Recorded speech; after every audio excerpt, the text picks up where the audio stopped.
Hello, students. So, how are you?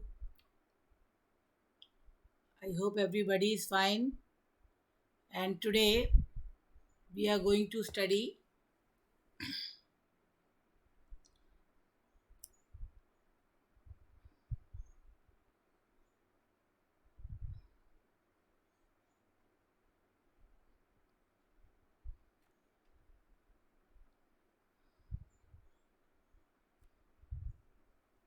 these question words.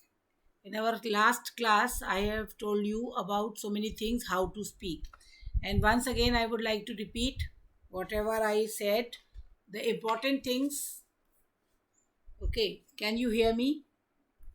If you can hear me properly, you just write in the chat box if I am audible. Okay.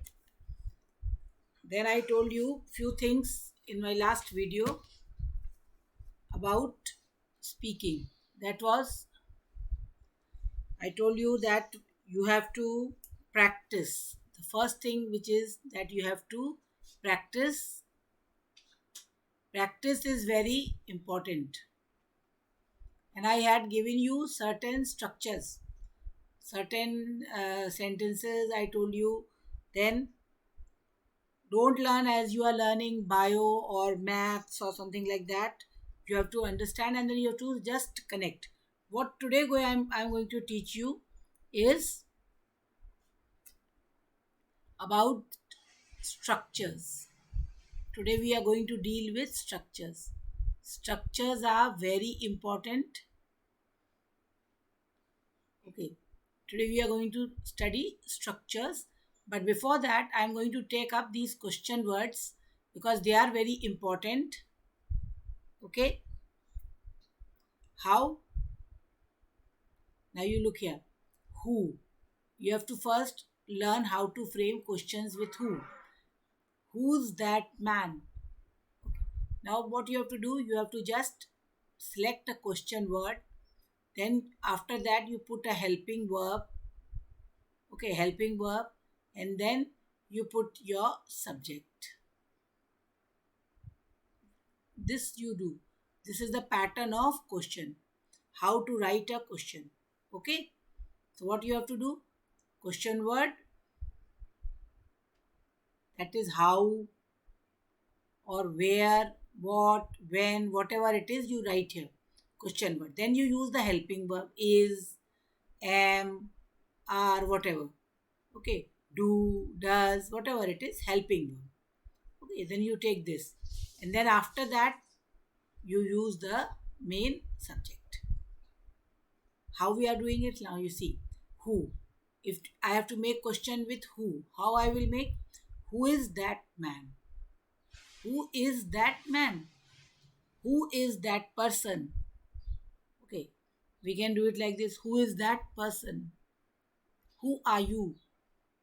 So you can frame questions.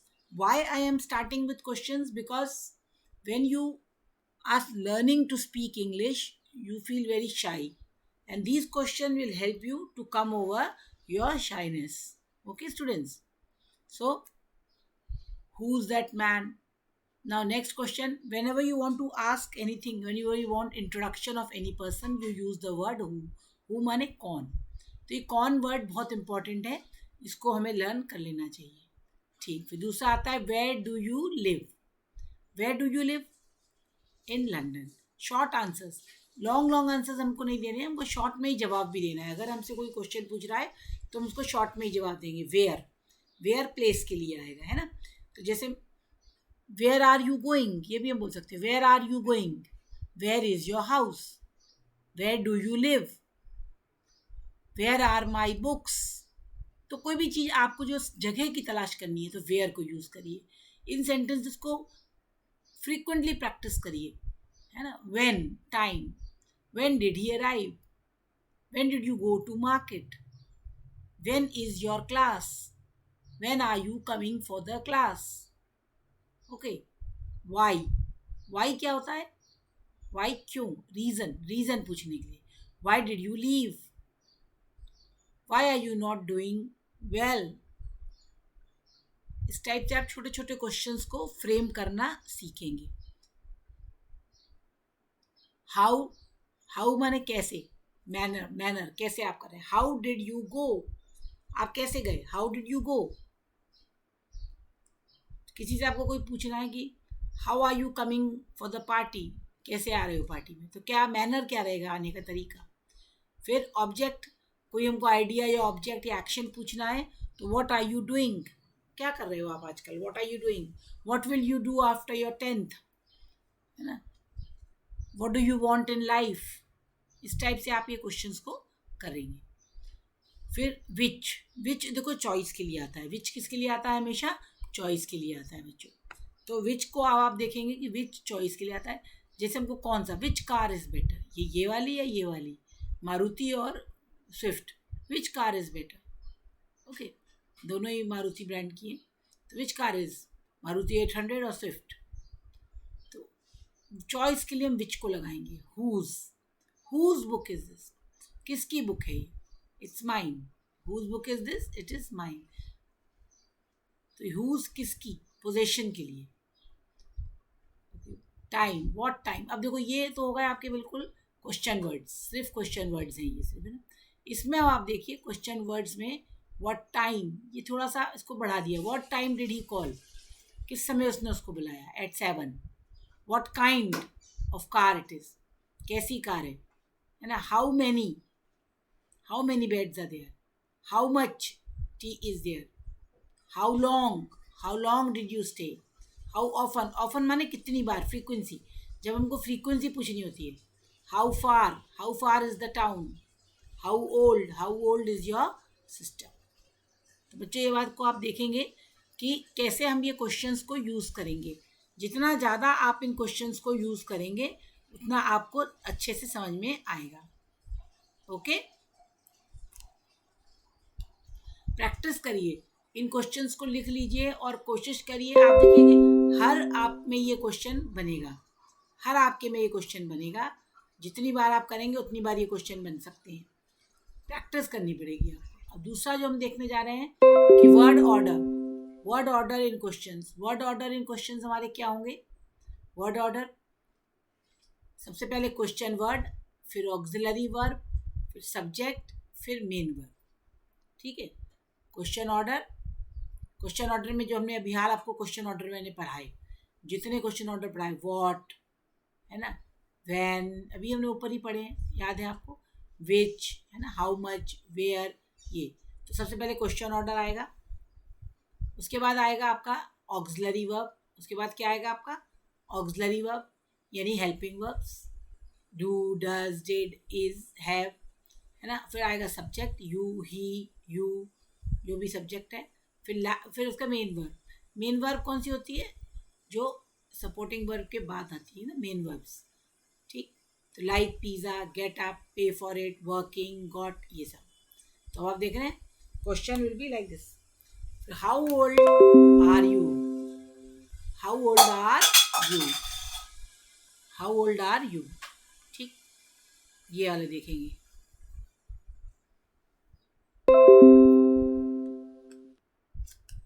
Network connection problem है, you have to bear it but students, and then if something is left you can watch the video again, okay।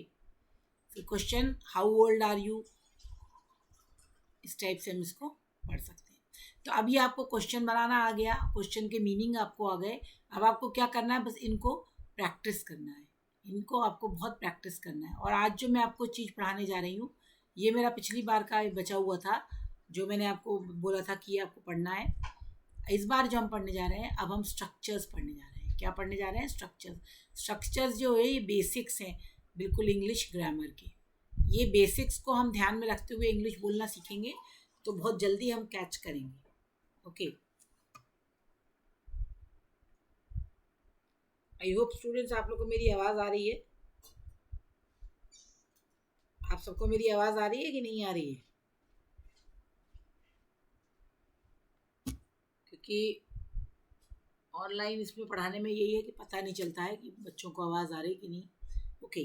तो structure 1 में जो बताने जा रही हूँ आपको, subject plus verb, यानी कि सब्जेक्ट माने क्या होता है, हमारा मेन कर्ता, कि जो मेन करता है, जो मेन काम करने वाला है। और वर्ब माने यहाँ पर क्या हो गया, क्रिया। वर्ब माने क्या हो गया, क्रिया, ठीक। तो ही कम्स, तो हम ऐसे छोटे छोटे सेंटेंसेस को बनाएंगे। कोई भी एक सब्जेक्ट ले लेंगे, सब्जेक्ट माने कोई भी नाउन प्रोनाउन कोई भी ले लेंगे, है ना। मैंने आपको कल ही बताया है ग्रामर में कि नाउन का बहुत वास्ट है, नाउन का स्कोप बहुत वास्ट है। तो कोई भी नाउन या प्रोनाउन या कोई भी ले लेंगे, उसको हम सब्जेक्ट बना देंगे। तो ही कम्स, एक वर्ब ले ली, he comes. The sun rises, the sun rises. The fan moves, she smiles. ऐसे छोटे छोटे बस दो शब्दों के सेंटेंस, दो शब्द केवल।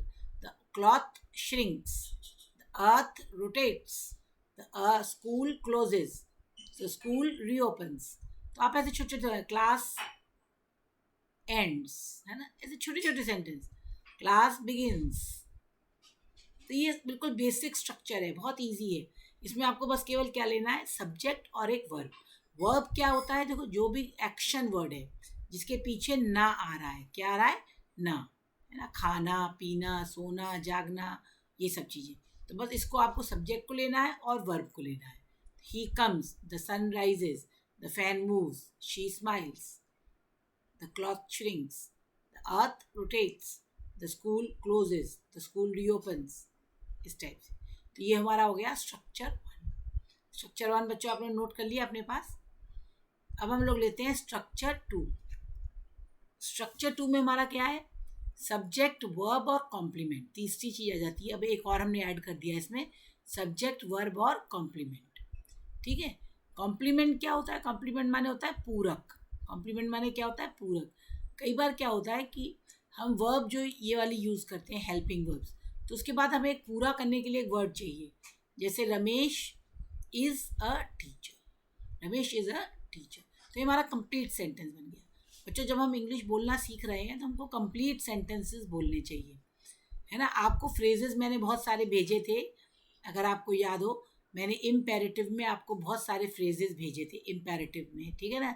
जैसे go out, come in, don't stand here, wear the mask, है ना। इस टाइप के छोटे छोटे इम्पेरेटिव आपको फ्रेजेस मैंने भेजे थे ना बच्चों। तो वो फ्रेजेस तो आपने याद करे होंगे, वो तो प्रैक्टिस की होगी, इम्पेरेटिव थे वो, लेकिन वो इनकम्प्लीट सेंटेंसेस थे। वो कैसे थे, इनकम्प्लीट थे, केवल छोटे छोटे टुकड़ों में आप बोल रहे थे। अब हम जो सीखने जा रहे हैं, वो हम सीखने जा रहे हैं फुल सेंटेंसेस में इंग्लिश को बोलना। जैसे रमेश इज़ अ टीचर, तो हमने रमेश वर्ब और कॉम्प्लीमेंट लगा दिया। शी इज़, अगर शी इज़ बोलते हैं तो अधूरा सेंटेंस है। She is poor, he is here, Gopal is out, ठीक। Glass is up, the glass is broken. He is to come. I am quite happy. He seems to be mad. He was at home in the evening. तो ये देखो बच्चों, अब subject verb और complement, तीन चीज़ों को हमने ऐड करके ये बना दिया। समझ में आ गया सबको। तो ये हमारा सेकंड स्ट्रक्चर था। अब थर्ड स्ट्रक्चर हमारा कौन सा है, थर्ड स्ट्रक्चर सब्जेक्ट वर्ब और extension of verb. Extension of verb माने क्या होता है, इसी को केम को क्लियर करने के लिए हम एक्सटेंड कर रहे हैं, ठीक है ना। इसको एडजंक्शंस भी बोलते हैं, एडजंक्ट भी बोलते हैं इनको। ही केम टू हेल्प यू, वो आया तो था किस लिए, टू हेल्प मी, ठीक है। तो ये वर्ब को आगे हम बढ़ा रहे हैं। गॉड लिव्स डाउन, ठीक है, God lives down, okay. He spoke slowly, अब देखो ये हमने एडवर्ब लगा दिया, ही स्पोक स्लोली। इसकी जगह हम और भी वर्ड्स को यूज़ कर सकते हैं स्लोली की जगह, ही स्पोक्स हार्श, है ना, ही स्पोक रूडली। तो ऐसे हम बहुत से अपने सेंटेंसेस को चेंज करते हैं। ही वॉकड 5 miles, ठीक। He went by air, the chair looked broken, he came again.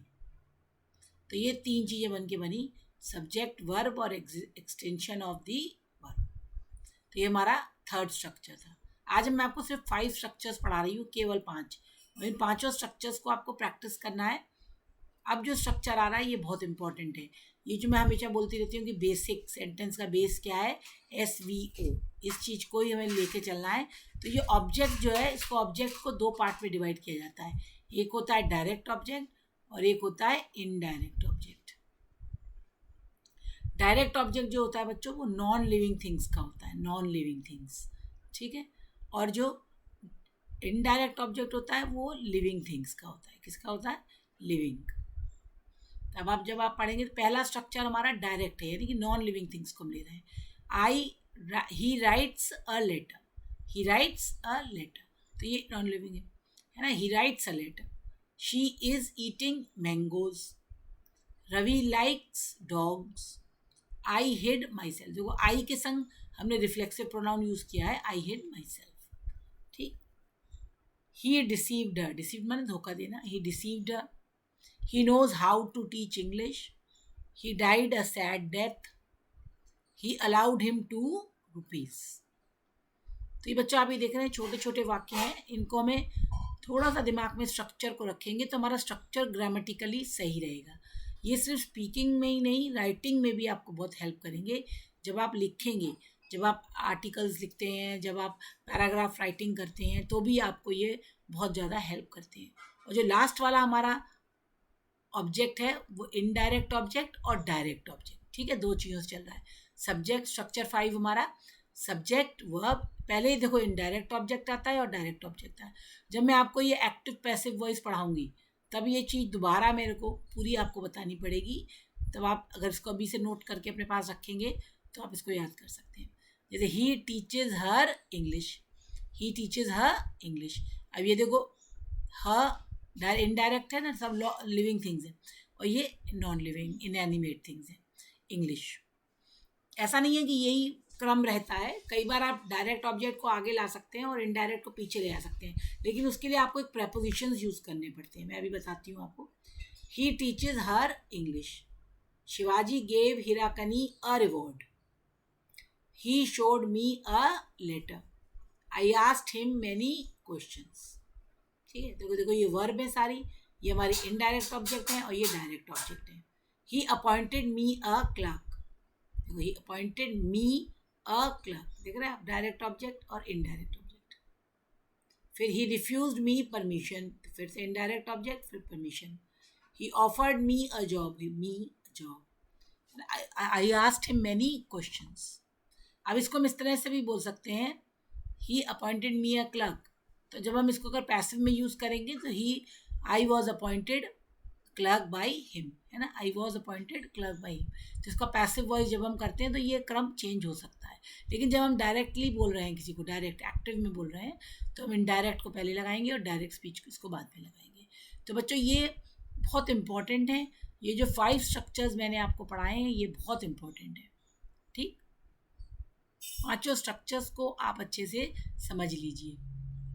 ठीक है, अगर आपको इसमें कोई प्रॉब्लम होती है तो आप मेरे से बात कर सकते हैं. वैसे कोई इसमें प्रॉब्लम आएगी नहीं आपको, है ना. अब हम जो आपको मैं बताने वाली हूँ, जो मैंने आपको पिछली बार चीज़ें पढ़ाई थी उनको एक बार हम सारी चीज़ों को कर लेंगे.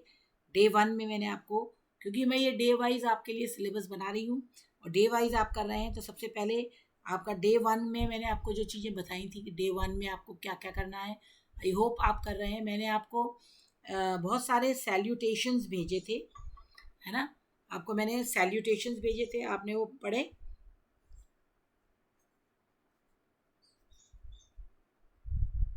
सैल्यूटेशंस, है ना. क्या आपने वो सैल्यूटेशंस पढ़े बच्चों? कौन कौन से सैल्यूटेशंस मैंने आपको भेजे थे? जैसे गुड मॉर्निंग, गुड इवनिंग, है ना. पार्टिंग टाइम में क्या बोलते हैं, मिलने में क्या बोलते हैं, ये सारे सैल्यूटेशंस आपको भेजे थे मैंने. और उसके बाद दूसरी चीज़ जो मैंने आपको बहुत इंपॉर्टेंट बताई थी प्रैक्टिस करने के लिए, वो क्या थी दूसरी चीज़, कि आपको इम्पेरेटिव सेंटेंसेस, जो मैंने आपको इम्पेरेटिव सेंटेंसेस दिए थे उनको मैंने आपको भेजा था इम्पेरेटिव सेंटेंसेस के लिए. वो मैंने आपसे कहा था कि इसको प्रैक्टिस करिए इम्पेरेटिव सेंटेंसेस को. तो आप प्रैक्टिस कर रहे होंगे उसको, आई एम श्योर. फिर इमोशंस वाले इमोटिव फीलिंग्स भी मैंने आपको भेजी थी. इमोटिव फीलिंग्स जिसमें आपको एक्सक्लेमेटरी सेंटेंसेस मैंने बोला था प्रैक्टिस करने के लिए. इमोटिव, है ना. एक्सक्लेमेटरी क्वेश्चंस वगैरह भी मैंने आपको कहा था, oh what a lovely flower, इस टाइप के सेंटेंसेस. तो बच्चों ये सब चीज़ें अगर आप प्रैक्टिस कर रहे हैं और ये 5 स्ट्रक्चर जो हम प्रैक्टिस कर रहे हैं, तो जो हमारी 3rd क्लास होगी अब नेक्स्ट सैटरडे को, उसमें मैं आपको टेंसेस बताऊंगी. टेंसेस इसलिए बताऊंगी क्योंकि टेंसेस जो वो बेस हैं स्ट्रक्चर्स को बनाने के लिए. मतलब आपको मैंने अब स्ट्रक्चर बता दिए, मैंने आपको इंग्लिश का जो स्टार्टिंग का डे 1 बता दिया था, डे 2 का हो गया। अब थर्ड डे में हम लोग टेंसेस पढ़ेंगे, और टेंसेस के संग मैं उसके बाद आपको सिचुएशंस दूंगी। सिचुएशंस हम लोग क्रिएट करेंगे, जैसे situation in a bank, situation in a office, situation in market, situation in school. तो वहाँ पे आपको कैसे 3-4 कैरेक्टर्स हम बनाएंगे और उन कैरेक्टर्स को बोलना होगा कि जैसे वो प्रिंसिपल है और एक स्टूडेंट है आप, तो स्टूडेंट और प्रिंसिपल के बीच में कैसे कॉन्वर्सेशन होगा, क्या क्वेश्चंस पूछने हैं। अब आपको मैंने क्वेश्चन पैटर्न बता दिए हैं, सारे क्वेश्चन के पैटर्न्स आपको मालूम है, क्वेश्चन कैसे बनाना है ये आपको मालूम पड़ गया है। इसको आप थोड़ा प्रैक्टिस करेंगे, उसके बाद हम लोग इसको शुरू करेंगे। ठीक है बच्चों, तो आई होप आपको ये सब समझ में आ रहा होगा अच्छे से, और आप अपने मुझे बताइएगा कि आपको ये वीडियो कैसा लगा, आप इसमें क्या चीज़ें ऐड करना चाहते हैं। ठीक, ओके बच्चों, थैंक यू।